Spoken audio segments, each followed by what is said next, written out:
কোথাও যেতে পারবে না, এখানে সবাই আমার ইশারায় চলে। দেখবি আমার ক্ষমতা? মাম্পি, মাম্পি, হে মাম্পি, তুই কি করতে যাচ্ছিস রে? মাম্পি, না। দেখলি আমার ক্ষমতা? কিসের ক্ষমতা তোর? তুই তো নিজের মুখে কথা বলতে পারিস না, অন্যের মুখে কথা বলিস। তুই জানিস এই কলকাতা কলেজের আমাকে কত কিছু দায় করতে হয়েছে?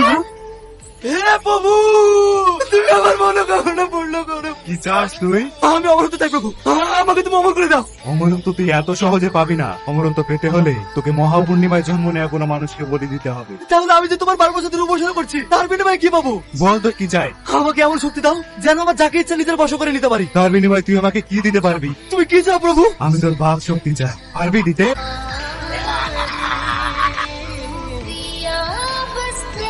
তোর এত ক্ষমতা তো আমার বন্ধুদের মতন আমাকে বশ করছিস কেন? তুই আমার রাখলো, তোকে বস করতে গিয়েছিলাম কিন্তু পারিনি।